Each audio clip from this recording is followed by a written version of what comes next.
Hey there, folks.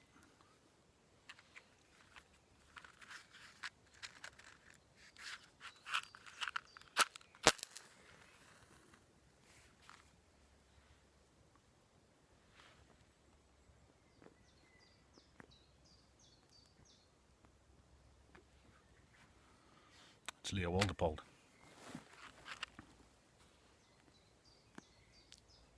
Apologies on two counts. First, for the angle of the camera. That's because you are currently perched up upon my chainsaw helmet. And secondly, for the state of me. And that's because I'm currently cutting my way through this patch of Sitka spruce, this plantation of young Sitka spruce, with the express purpose of being able to get to the deer in that area, which are in a big field. I'd like to graze there first thing in the morning from my car, which I like to leave in that direction. So I want to be able to move from one to the other quietly and with the wind coming from in front of me.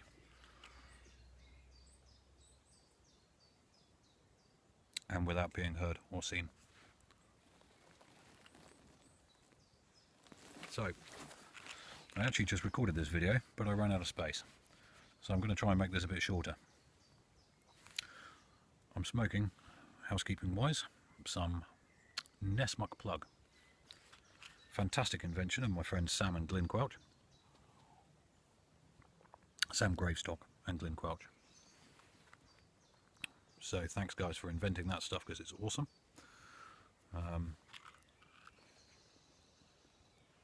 And it's a tobacco with which Timber Drifter, who you all know and love, will be very familiar. So this is the second video in my series about hunting in Britain. And what this video is about is a little about the history and the politics of hunting here. Now I'm going to try and knock through it very quickly because I don't want to run out of space and have to do this again. But starting from the 11th century, the Norman conquest,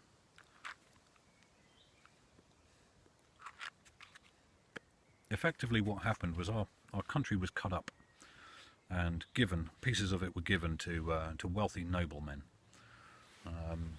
and it was their exclusive right as the landowner to be able to hunt.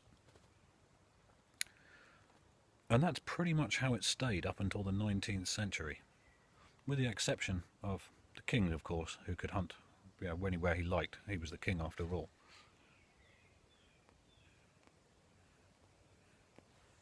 But up until about the 19th century, ordinary people like you and I just wouldn't be able to hunt, weren't allowed to. And actually the penalty for poaching one of the king's deer was death. And in later centuries, after Australia was discovered, it was transportation to Australia. So the rich people really didn't like other people hunting their animals, their deer and rabbits and whatever. Then a couple of things occurred during the 19th century. First of all, in 1830, man traps and spring guns were made illegal. And these were things that wealthy landowners and their gamekeepers and their labourers and so on would put on their land to effectively kill people who came to try and hunt without their consent. So they became illegal in 1830. So up until that point, you probably didn't want to go out hunting anyway. And then, in 1883, there was an Act of Parliament that was passed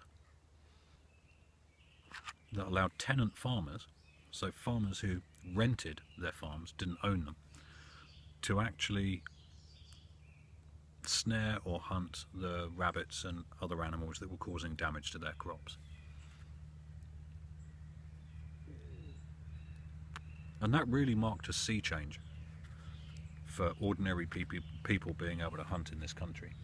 Now, of course, it's true to say that the wealthy landowners and the noblemen and everything that owned all of the land prior to that point would have had their armies and legions of gamekeepers and labourers and farmers working for them and so on and so forth, and they would have had their own private arrangements that some of them would have been able to hunt, you know, but these things were privileges. They certainly weren't a right.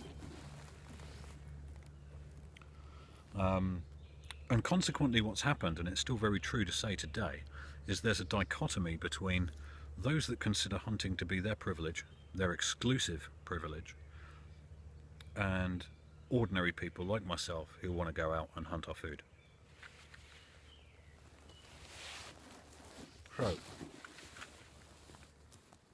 to put that in context, where I'm sitting at the moment is an estate that I have permission to shoot deer on.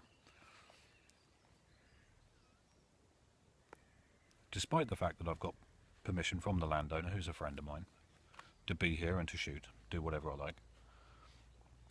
Some of the local people around here, if they know what I'm doing, will slash my tyres or vandalise my car, break my windows, or attack me. And that's not because they don't like hunting, it's because they don't like people coming along and being able to take what they see as being their sport. And what I mean by sport was that the last time I was up here trying to record this video, I was disturbed by the local stag hounds that were running through this land,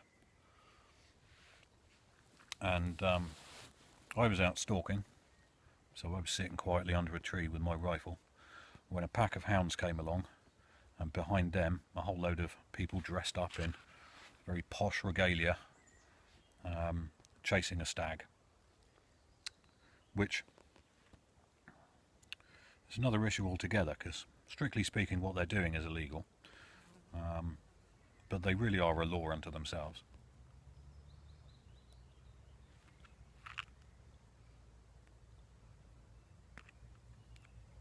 And they don't like people like me. So unfortunately that's the situation we're in today. There's this dichotomy between us and them. There's the country people and the town people. That's really the way that people try and distinguish it. And of course it's not that simple. Nowadays, of course, lots of different kinds of people own land.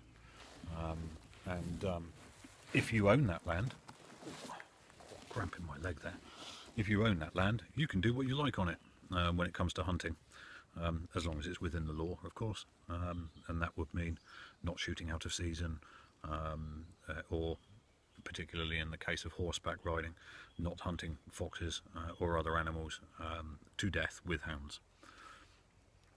But if you want to give somebody like me permission to come onto your land and shoot deer or rabbits or squirrels or anything else, you're perfectly able to do so. And that puts people like me into conflict with other people in the hunting community. So again, unfortunate that there is that dichotomy, but that's pretty much where we are today.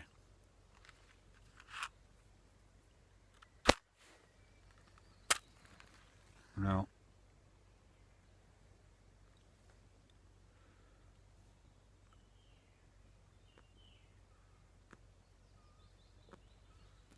of course, unlike the United States, there isn't land over here that anybody can just apply for a hunting permit for and go and shoot. And unfortunately, it doesn't work that way. You actually have to have the express permission of a particular landowner in order to be able to get a firearm certificate in the first place. And that's something I'm going to talk about a little bit in the next video, which is the law, how firearms certificates work, how you go about acquiring one,